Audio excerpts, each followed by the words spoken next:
नमस्कार। चलिए आज एक बड़े और ज़रूरी विषय को समझते हैं और वो है रिएक्टिव प्रोग्रामिंग। अच्छा चलिए एक बहुत ही कॉमन प्रॉब्लम से शुरू करते हैं जो ज़्यादातर डेवलपर्स ने कभी ना कभी फेस की ही होगी। एक ऐसी एप्लीकेशन जो कुछ यूजर्स के साथ तो मक्खन जैसे चलती है, लेकिन जैसे ही लोड बढ़ता है उसकी हालत खराब हो जाती है।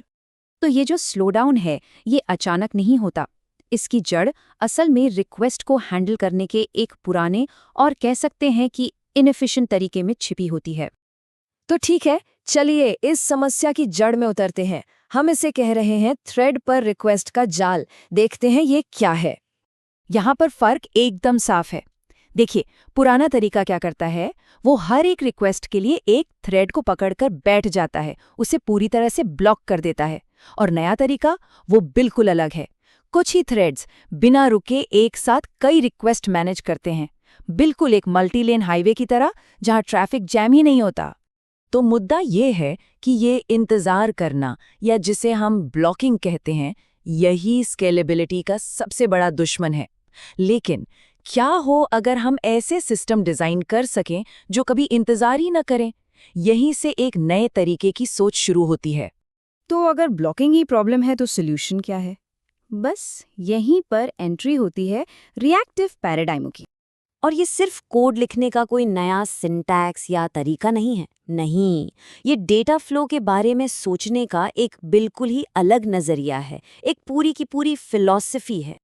अब इस कॉन्सेप्ट को और भी आसानी से समझने के लिए ना, चलिए 1 मिनट के लिए कोड की दुनिया से बाहर निकलते हैं और एक रेस्टोरेंट में चलते हैं। हाँ, तो अब हम आ गए हैं द रिएक्टिव रेस्टोरेंट में।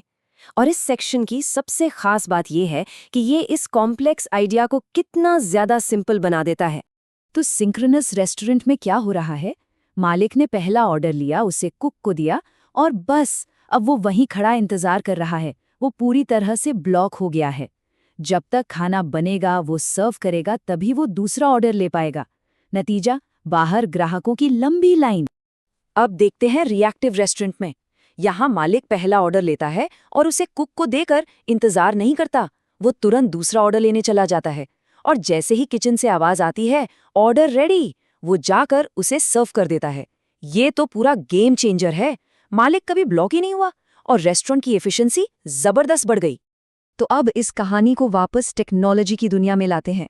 देखिए, जो रेस्टोरेंट का मालिक था वो असल में हमारा सर्वर थ्रेड है। कुक कौन है? वो है हमारा डेटाबेस या कोई एक्सटर्नल एपीआई। और वो जो आवाज थी ना, ऑर्डर तैयार है, वो है इवेंट नोटिफिकेशन या कॉलबैक जो पूरे सिस्टम को चलाता है। चलिए अब देखते हैं कि ये रेस्टोरेंट वाला मॉडल असल सॉफ्टवेयर में कैसा दिखता है। तो यहाँ पर जो एंड यूजर का एक्सपीरियंस है उसमें जमीन आसमान का फर्क है। सोचिए, पारंपरिक एपीआई में 50 रिकॉर्ड के लिए रिक्वेस्ट की और बस लोडिंग स्पिनर घूम रहा है। और रिएक्टिव एपीआई में जैसे ही रिक्वेस्ट की, डेटा आना शुरू हो गया, एक एक करके स्क्रीन पर दिखने लगता है। एक तरफ सिस्टम एकदम धीमा और टूटा हुआ लगता है और दूसरी तरफ सब कुछ इंस्टेंट और स्मूथ। मतलब रिएक्टिव अप्रोच सिर्फ तेज फील नहीं होता, वो सच में तेज है। डेमो में सिर्फ 4 मिलीसेकंड में डेटा डिलीवर होना शुरू हो गया था, जबकि पारंपरिक एपीआई में पूरा 1 मिनट इंतजार करना पड़ा। वो लगभग तुरंत वैल्यू देना शुरू कर देता है। तो अब सवाल ये उठता है कि आखिर ये सब कोड में होता कैसे है? इसके पीछे कुछ बहुत जरूरी कॉन्सेप्ट्स और टूल्स हैं। इनमें से एक है बैक प्रेशर। ये एक तरह का सेफ्टी वॉल्व है।